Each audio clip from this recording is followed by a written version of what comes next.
বুঝতে পেরেছো?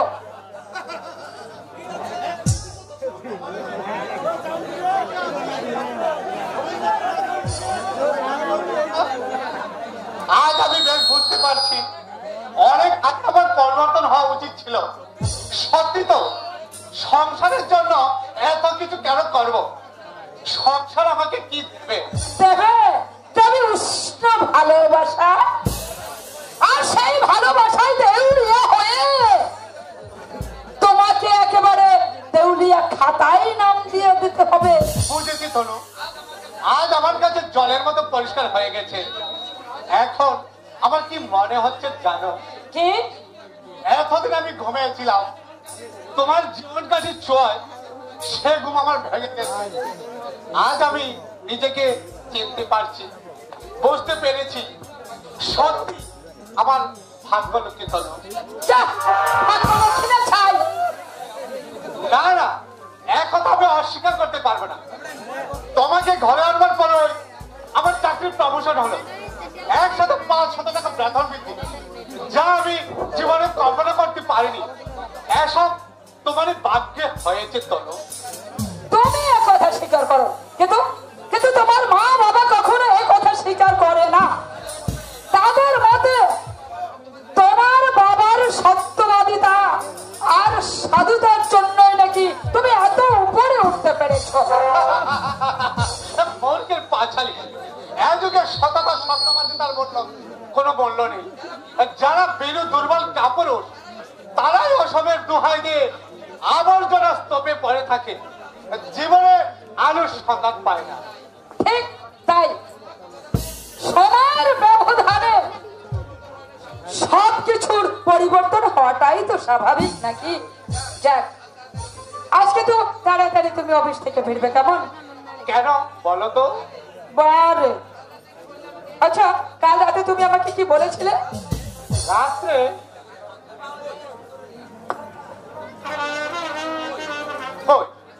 কিছু তো মনে করতে পারছি না। তোমাকে আর মনে করতে হবে না। প্লিজ তনু, রাগ করে না। তুমি রাগ করলে আমি কিন্তু কি করবে? তুমি কি করব? আমি তোমাকে এত রাগ দেখাতে হবে না। ঠিক আছে, আমি আজ অফিসে যাব না। বাবু তো রাগ থেকে খুব প্রাণ টানে। বলি, তোমার কোনো কথা মনে থাকে না কেন শুনি? লক্ষ্মী, এবারের মতো তুমি আমাকে মনে করে দাও। তুমি দেখো, এরপর থেকে আমার সব ঠিক থাকবে। বেশ, আমি মনে করিয়ে দিচ্ছি। এই শোনো, তুমি বলেছিলে মশাই আমাকে নিয়ে আজ নাইট শোতে সিনেমা দেখতে যাবে। ও আচ্ছা, মনে পড়েছে? হ্যাঁ, পড়েছে তো। ঠিক আছে, তুমি তৈরি হয়ে দেখো, আমি ঠিক সময় মতো অফিস থেকে ফিরে আসবো। আবার ভুলে যাবে না তো? কখনো না। আমি আমি এই রুমালে ঘির দিয়ে রাখলাম, ঠিক আছে তো? আচ্ছা, একটা কথা বলবো তোমাকে। নিশ্চয় বলবে। এবার তুমি আমাকে পুজোতে বেড়াতে নিয়ে যাবে না? সে তো অনেক দেরি, সে তখন ভাবা যাবে না, এখনই তোমাকে বলতে হবে। বলো না গো, বলো না, তুমি এবার পুজোতে আমাকে কোথায় নিয়ে যাবে? আচ্ছা, দীঘাটা কেমন হয়? দূর, ও তো বাড়ির কাছে। তা অবশ্য ঠিক, তা না হয় দার্জিলিং এ যাবো। ওরে বাবা, ওখানে তো এখন রক্তক্ষয়ী সংগ্রাম চলছে।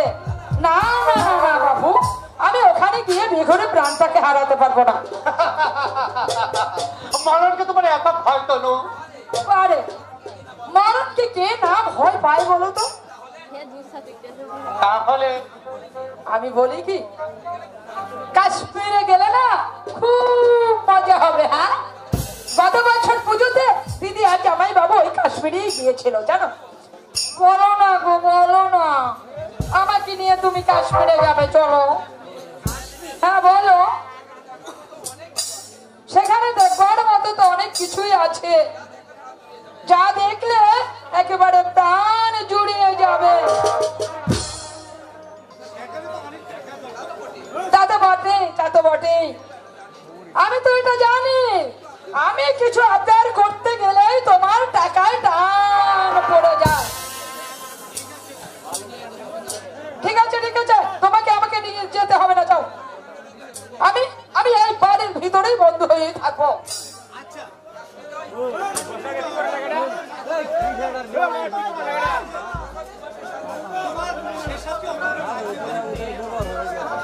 সত্যি সত্যি এখন আমাকে একটা কি? আরে কি বলো না। দেখ তুমি কি চাইছো আমি বুঝতে পেরেছি। আগে অফিস থেকে ফিরে এসো, পরে যা খুশি তাই দেবো, কেমন? এখন শুধু এই জীবন তোমাকে দিলাম ও বন্ধু, তুমি শুধু ভালোবাসা দিও বন্ধু, তুমি শুধু ভালোবাসা দিও। সুখের চেয়ে সুখ তুমি যে আমার প্রিয় থেকে আরো বেশি প্রিয়। তুমি শুধু ভালোবাসা দিও বন্ধু, তুমি শুধু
দুষ্ট মধুকর।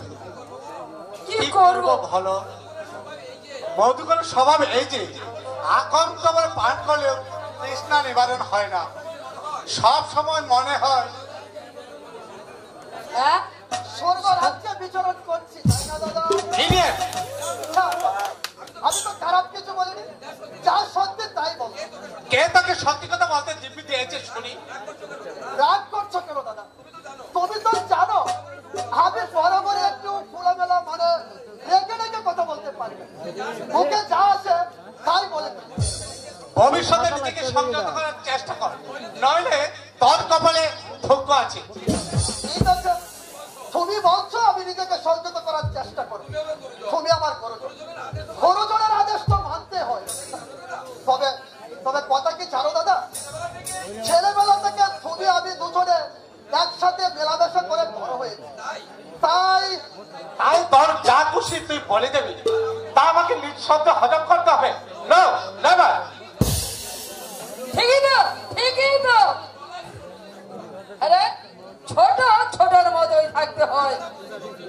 কথাটা একবারে বন্ধ বলেনি বৌদি, অবশ্য আমিও তাই চাই। দাদা, আমি অন্যায় করলে তুমি আমাকে শাসন করো, আমি তোমার ছোট, আমাকে শাসন করার সেই অধিকার তোমার আছে। তবে হ্যাঁ একটা কথা, গত মাসে মুদিখানা দোকান বিলটা অসব শুনবার এখন আমার সময় নেই। চলি তনু, তুমি তৈরি হয়ে দেখো কেমন। 5টার মধ্যে কিন্তু তোমাকে বাড়িতে আসা চাই, কেমন? ঠিক আছে ঠিক আছে। আরে তাড়াতাড়ি এসো। কেন? সেই কৈফল থেকে তোমার কাছে দিতে হবে আমার? কৈফিয়ত? না না, তোমাদের কাছে কৈফিয়ত চাওয়া আমার সাজনা বৌদি। আমার ভুল হয়ে গেছে, অধিকারের সীমানা পার হয়ে অনধিকারের সীমানায় প্রবেশ করে সত্যি আমি ভুল করেছি বৌদি। এই নাও বৌদি, তোমার জুতো দুটো পালিশ করিয়ে এনেছি, একদম চকচক করছে, তোমার মুখ দেখা যাবে তাতে। তাই নাকি? হ্যাঁ, তাহলে তো ঘরের আয়নার কোনো প্রয়োজনই নেই। বৌদি, মানুষ যদি ঘরের আয়নায় তার মুখ দেখতে পেত, তাহলে সত্যি ঘরের আয়নার আর কোনো প্রয়োজন হতো না। তার মানে এই নাও তোমার কাপড়, রজত বাড়িতে দেওয়া ছিল, ভালো করে দেখে নাও সবকিছু ঠিক আছে কিনা। যাক, কৃতার্থ হলাম। শুধু কৃতার্থ হলে হবে না বৌদি, তোমার দুটো কাজ একসঙ্গে করে দিয়েছি। এই অজনকে অন্তত একটু বাহবা দাও। বাহবা দেবার লোক তো তোমার আছে ঠাকুরপো। কে সে? সে শুধু তোমাকে বাহবাই দেবে না, তার মিষ্টি মধুর কথা তোমার বুকের জ্বালা সব জুড়িয়ে যাবে, জুড়িয়ে যাবে। কে সে বৌদি? ওমা দুর্ব দুর্ব, তোমার দুর্বরানি গো। পূর্ব? ওমা শুনে যা একেবারে আসমান থেকে বললে। হ্যাঁ, কেমন এমন ভাবে তুমি করছো যেন কোনোদিন তাকে চেনো না, দেখোই নি, তার সঙ্গে তোমার পরিচয়ও নেই। আমি তাকে ভালোভাবে আর সেজন্যই তো আমি ভেবে পাচ্ছি না জীবন নাটকের কোন দৃশ্যে চমৎকার তুমি এই নাও বৌদি, এই বইটা তোমার কাছে রাখো, অবসর সময় পেলে পড়ে নিও। এটা কি বল? ভারত নারীদের কথা, আমাদের সনাতন ধর্মের ভারতবর্ষের হিন্দু নারীদের কথা লেখা আছে। তার মানে সীতা সাবিত্রী বেহুলার গল্প আছে এই বইতে লেখা, তাই তো? এই বইটার আমার কোনো প্রয়োজন নেই। এই বইয়ের গল্প আমার খুব ভালো করে জানা আছে, বুঝেছো? তার চেয়ে বরং তুমি এক কাজ করো, ওই বইখানে তুমি দুর্বাকে দিয়ে দাও। সে যদি যমরাজের হাত থেকে তার সত্যবানকে ফিরিয়ে আনতে পারে। হায় রে দাঁড়ি, 20 শতাব্দীর শেষ প্রান্তে এসে প্রগতির পাকায় বর দিয়ে উড়ে বেড়াচ্ছ, কিন্তু একবারও কি ভেবে দেখেছ কতখানি নরকে তোমরা নেমে যাচ্ছ? সীতার সাবিত্রী আজ তোমাদের কাছে উপহাসের প্রতীক, হিন্দি সিনেমার নায়িকাদের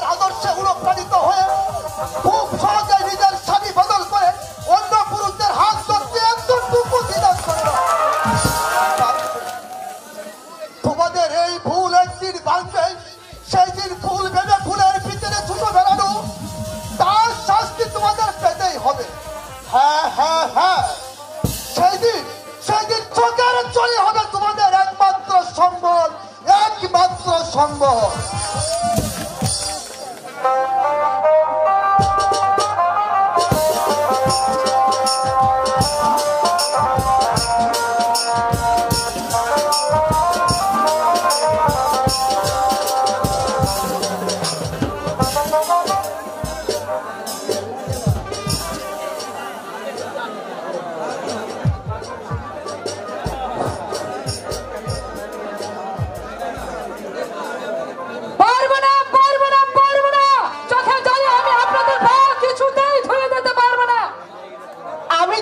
সে কথা বলিনি মা, আজকাল তোমার মতিগতি বদলে গেছে, তাই সব কথার তুমি উল্টে মানে করছো। ভেবেছেন আমি কিছুই বুঝি না, তাই তো? কোন কথার কি মানে হয় সেটা বুঝবার মতো যথেষ্ট জ্ঞান আমার হয়েছে। তুমি আমাকে ভুল বুঝো না মা, আমি শুধু তোমাকে একটা কথাই বলতে চাই। কি বলতে চাইছেন? আমাকে এই সংসারে কি দাসীবাদীর মতো ঘাটতে হবে আর আপনাদের পদ সেবা করতে হবে, তাই তো? না মা না, তোমাকে পদসেবা করতে হবে না, দাসীবাদীর মতো খাটতেও হবে না। তুমি শুধু এই সংসারের শান্তিটুকু যাতে বজায় থাকে তুমি তাই দেখো মা, তুমি তাই দেখো। কি বললেন? আমি এই সংসারের শান্তি অর্থের মূল, এই সংসারের অনর্থ বাজাচ্ছি আমি এই সংসারে অশান্তি দেখে আছি। যতবারে মুখে ততবারে কথা। আমার স্বামী মানে আপনার ছেলের উপরে কারি কারি এখানে বসে খাচ্ছেন,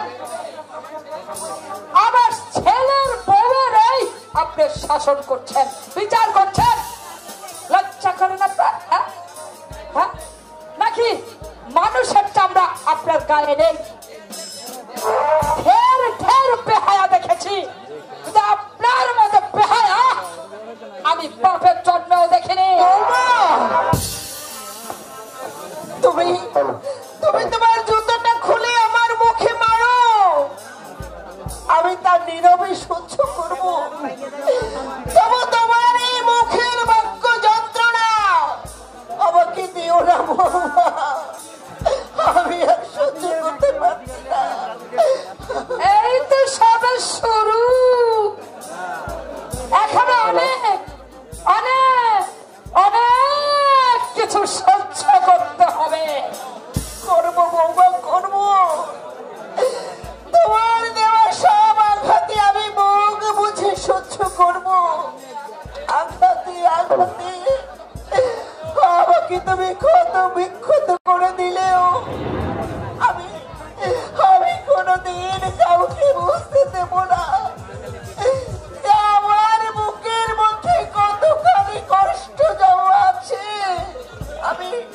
আমি গুরুজন হয়েও হাত জোর করে তোমার কাছে বিনতি করছি, তোমার শ্বশুরকে তুমি কোনো আঘাত দিও না বৌমা। তোমার কাছ থেকে কোনো আঘাত পেলে ওই মানুষটাকে যে আর বাঁচানো যাবে না মা। অনেক আশা নিয়ে বিদ্যুৎকে লেখাপড়া শিখে মানুষ করেছে, তুমি তার স্বপ্ন ভেঙে চুরমার করে দিও না বৌমা।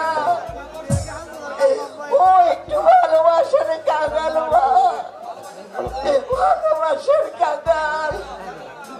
কেন? তার জন্য তো আপনি আছেন। আপনার ভালোবাসার সাগরে ডুবিয়ে ওই শ্মশান যাত্রীকে বাঁচিয়ে রাখতে পারবেন না। ছি বৌমা ছি, এই কথা তোমার মুখে মানায় না মা। তুমি যে আজ কতখানি ভুল করছো সে তুমি নিজেই জানো না বৌমা।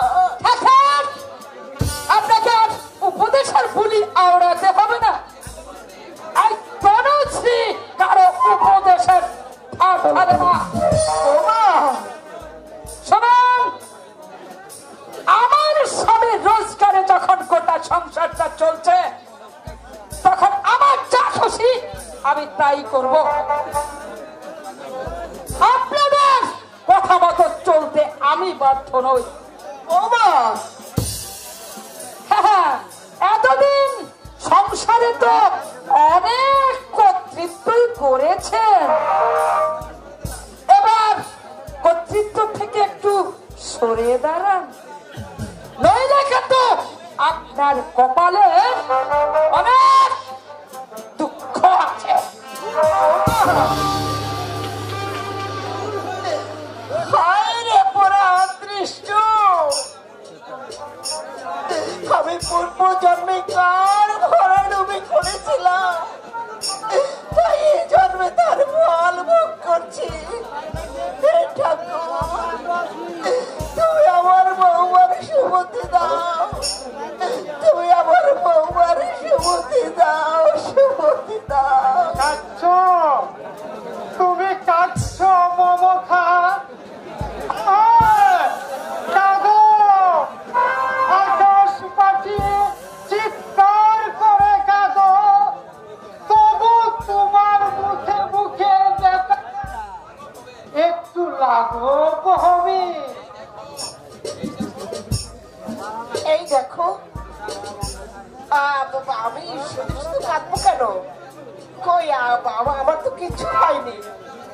তুমি আমার কাছে গোপন করছো মমতা, কিন্তু যা সত্য তা তুমি কতদিন গোপন করে রাখবে? ভেতরের দগ দগে কত খেয়ে বাইরে সারানো যায় না মমতা। সে একদিন না একদিন ঠিক উঠে উঠিবে। তুমি আমি বাইরে দাঁড়িয়ে তোমার সব কথাই শুনেছি, আর তার সঙ্গে এটাও বুঝেছি আমরা আজ ওদের মাথায় বিরাট বোঝা হয়ে দাঁড়িয়েছি। মাথা থেকে না নামিয়ে দেহ পর্যন্ত ওদের শান্তি নেই মমতা। চুপ করো, তুমি চুপ করো। কেন এমন হলো মমতা? কেন আমার শান্তির সংসারে নেমে এলো ঈশ্বরের করালো অভিশাপ? আমি তো স্নেহময়ী পিতার ভালোবাসা দিয়ে দেবেন্দ্র বৌমাকে আপন করে পেতে চেয়েছিলাম। তুমিও তো মমতাময়ী মায়ের অন্তর উজাড় করা ভালোবাসা ওদের দিতে চেয়েছিলে, তবে কেন ওরা আঘাতে আঘাতে জোর জোরিত করে তুলতে চায়? কেন ওদের কাছে আজ আমাদের সঙ্গের ওদের কাছে মূল্যহীন? স্বামী, সন্তানের কাছে কিন্তু বাবা মায়ের কি এটাই পাও না? আমার বুকের রক্ত সহস্র দ্বারাই জড়িয়ে যার উন্নতির সুপান করে দিলাম, সে আজ কেমন করে ভুলে গেল তার অতীত, কেমন করে বর্তমানের ছুটে গা বাসিয়ে ও অতীতকে এমন মৃত্যুর নামে খুন করতে পালিয়েছে। তার বিবেক, তার মনুষ্যত্ব কি তাকে একবার মনে করে দেয় না? এই হতভাগের প্রাণপাত পরিশ্রমের কথা মিথ্যে হয়ে গেল আমার চোখ। তুমি এমন করে ভেঙে পড়ো না গো। আমি যে আর সোজা হয়ে দাঁড়াতে পারছি না মমতা। বৌমার মনোবৃত্তি উচিত মনোবৃত্তির পরিচয় পাওয়ার জন্য আমি হয়ে গেছি। স্বামী, অন্ধকারের মাঝে মিলিয়ে গেছে আমার আকাশ। আজ কেউ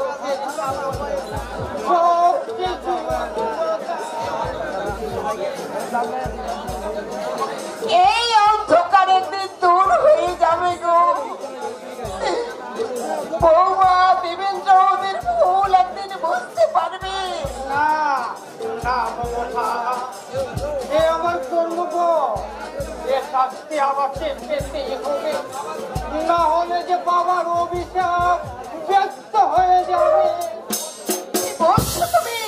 30 বছর আগের সেই ঘটনা আজও আমার মনটাকে পুড়ে পুড়ে খায়। বিয়ের রাত্রে পর বোনের টাকা দিতে না পারায় বিয়ের আসর থেকে পড়তে চলে গেলেন। তোমার বাপ মা আমার হাতে ধরে কান্নায় ভেঙে পড়লেন। সেই লগ্নে তাদের মেয়ের বিয়ে না হলে মেয়ে লগ্ন অবস্থা হয়ে যাবে। সমাজ একজন করে তাদের সেই অসহায় অবস্থার কথা ভেবে আমি তোমাকে বিয়ে করে বাড়ি নিয়ে এলাম।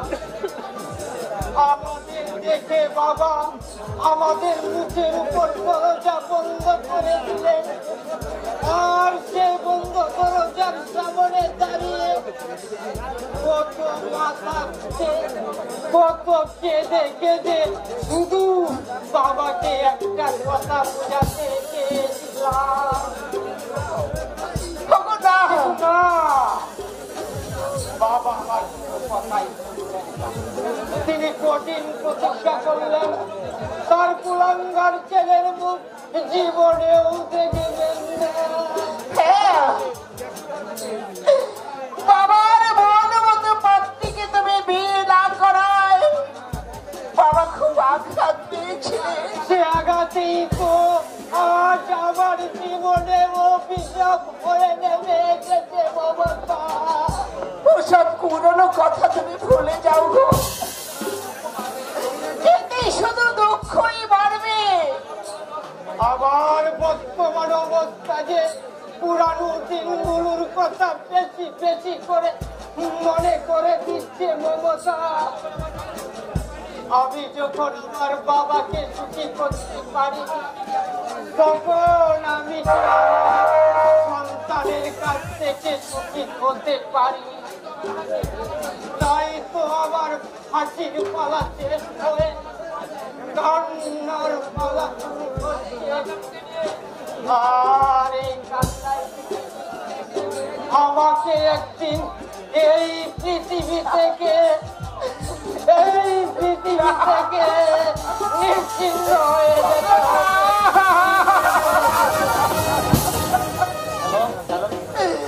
ওগো ঠাকুর, দুঃখ দিয়ে দুঃখ দিলে দুঃখ ধরিবার শক্তি দাও ঠাকুর, দুঃখ ধরিবার শক্তি দাও, শক্তি দাও।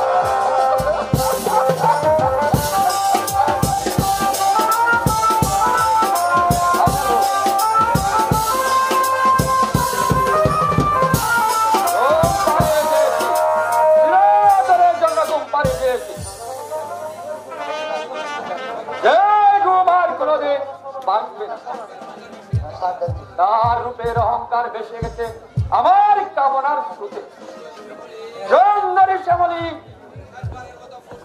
শেষবারের মতন পুশ করে উঠেছিল, কিন্তু শেষ রক্ষা করতে পারলে না। এই বিপুল সান্যালের কাছে তোমাকে হাত সর্বনাশ হয়ে গেছে, সর্বনাশ হয়ে গেছে। কি হয়েছে বাদল? লাশ লাভ কি হলো? চুপ করে আসিস কেন? আমার খুব ভয় করছে স্যার। বাদল কি হয়েছে তাই বল। কাল রাতে শ্যামলীর লাশটা নদীর জলে ভাসিয়ে দিয়েছিলাম। আমিও তো তাই বলেছিলাম, তাতে হয়েছে কি? লাশটা নদীর চড়ায় এসে উঠেছে। আমি না তোকে মাছ নদীতে ভাসিয়ে দিতে বলেছিলাম, আর তুই কিনা? আমি তাই দিয়েছিলাম স্যার। আপনি বিশ্বাস করুন, আমার কোনো দোষ নেই। দোষ নেই? তাহলে রাস্তা চলে গেল কেমন করে? আমি তাই ভাবছি স্যার, জেলেরা ভোর রাত্রে মাছ ধরতে গিয়ে শ্যামলীর লাশটিকে আবিষ্কার করেছে। আমি দেখে এলাম গ্রামের লোক সেখানে জটলা করছে। তাহলে এখন উপায়? হ্যাঁ, উপায় উপায় উপায় স্যার স্যার, কি হলো? শ্যামলীর দাদা রমেশ এদিকেই ছুটে আসছে, মনে হয় আপনার কাছে আসছে। সে কি? তাহলে নিশ্চয় জানতে পেরেছে এই কাজ আমি করেছি। এখন কি হবে স্যার? আমি কি বাইরের দরজাটা বন্ধ করে দিয়ে আসবো? না, তাতে সন্দেহ আরো বাড়বে। ওকে আসতে দে। শোন, এইদিকে আয়। বলুন স্যার। এখন আমাদের অভিনয় করতে হবে স্যার, অভিনয়, বুঝলে? ঠিক আছে স্যার। না না বাদল, এই যে আমি কিছুতে বিশ্বাস করতে পারছি না। শ্যামলীর মতো নিষ্পাপ মেয়েকে বিনা আকারে প্রাণ দিতে হলো। কি আমরা জঙ্গলে বাস করছি, মানুষের কোনো নিরাপত্তা নেই। গরু ছাগলের মতো মানুষের রাত খেতে কামড়ে পড়ে থাকবে। না না, যেমন করে হোক শ্যামলীর খুনিকে খুঁজে বের করতে হবে। তাকে এমন শাস্তি দিতে হবে। শাস্তি তোমাকে পেতেই হবে বিপুল সনল। আরে রমেশ, এসো ভাই এসো। এতক্ষণ তোমার কথা আলোচনা হচ্ছিল। একটু আগে শুনলাম শ্যামলীর মৃত্যুদেহ নাকি নদীর চড়ায় পড়ে আছে। শুনে আশ্চর্য হয়ে গেছো তাই না? আশ্চর্য হবো না? শ্যামলীর মতন মেয়ে, আহা, কে তাকে মনুষ্যভাবে হত্যা করলো? শ্যামলী আমাকে দাদা বলতে বলতে অজ্ঞান। সেই শ্যামলী আমাকে আর কোনোদিন দাদা বলে ডাকবে না। সেই কথা ভাবতে আমার খুব কষ্ট হচ্ছে। বলুন স্যার, আমরা শেষ দেখাটা দেখে আসছি। হ্যাঁ যাবো, নিশ্চয়ই যাবো। আর শুধু গেলেই হবে না, শ্যামলীর খুনিকে আমাদের খুঁজে বের করতে হবে। তাকে আমরা এই সপ্তম গ্রামের মাটিতে জীবন্ত সমাধি দেব, যা দেখে সকলে আতঙ্কিত। আর কোন শয়তান যাতে এমন কাজ করতে সাহস না পায়। তারাও বিপুল সনল। চলনার আশ্রয় নিয়ে নিজেকে তুমি সাধু সাজাতে পারবে না। তোমার শয়তানের মুখোশ করে গেছে। আমি হ্যাঁ হ্যাঁ, তুমি খুনি। আমার বোন শ্যামলীকে তুমি খুন করেছো। শুধু তাই নয়, তোমার জৈবিক ক্ষুধার চরিতার্থ করতে তার উপর অত্যাচার করেছো। এসব কি বলছো রমেশ? আমি তো কিছুই বুঝতে পারছি না। বুঝতে পারছো না শয়তান? কাল রাত আমি বাড়ি ছিলাম না, আর সেই সুযোগে তাকে তুমি ঘর থেকে জোর করে ধরে এনেছো। রাতের অন্ধকারে হলেও নয়ন কুরু তোমাকে চিনতে এতটুকু ভুল করেনি। নয়ন গুরু, নয়ন গুরু, কোন নয়ন গুরুর কথা বলছো? এখনো মিথ্যা দিয়ে সত্যকে ডাকার চেষ্টা করছো জানোয়ার। ভেবেছো তোমার বুদ্ধির খেলায় হাজার অপরাধ করেও এই সমাজের মধ্যে অনুহে থাকবে, তাই না? না, তোমার শয়তানি মুখোশ টেনে ছিঁড়ে ফেলবো, মানুষের কাছে প্রমাণ করে দিব তুমি একটি নারী লোভী জানোয়ার। কিন্তু এতটা বাড়াবাড়ি করা ঠিক হচ্ছে না রমেশ। সত্যি তো, আমার স্যারের মতো মহৎ লোককে এভাবে অপমান করার কোনো মানেই হয় না। মহৎ বলো শয়তান, কোন মহত্বের পরিচয় দিতে একটি কুমারী মেয়ের আশা আকাঙ্ক্ষাকে তোমরা ধূলিসাৎ করে দিয়েছো? কোন সুরতির বশবর্তী হয়ে একটি অসহায় মেয়ের সাত স্বপ্নকে তোমরা গলা টিপে খুনের রমেশ, হতভাগিনী এক রাস রূপ নিয়ে কেন এই গরিবে ঘরে জন্ম নিয়েছিল? আর সেই অপরাধে কি তার সিংহাসন হাড়ি কাটে বলি হতে হলো? রমেশ, কেন কেন তুমি তাকে বাঁচতে দিলে না? কেন তুমি দুষ্ট কীট হয়ে তাকে দংশন করলে? কেন আমার আদরের ছোট বোনকে তুমি আমার বুক থেকে কেড়ে নিলে? কেন কেন কেন?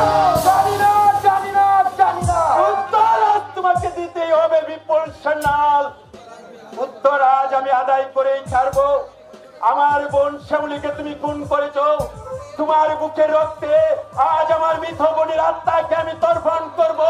হ্যাঁ হ্যাঁ, আমি রক্ত চাই, আমি রক্ত চাই, আমি রক্ত চাই, রক্ত চাই, রক্ত চাই। ছেড়ে দে শয়তান আমাকে। আজ আমি মরিয়াও কোনো বাধা মানবো না। ওই শয়তানকে পৃথিবীতে বেঁচে থেকে সুখ ভোগ করতে দেবো না, আর কিছুতেই না। আর একবার চেষ্টা করো না রমেশ, তাহলে আমার এই পিস্তলের গুলি ছাড়া তোমার বুকটাকে শয়তান, হাত তোল, তোর হাত বলছি।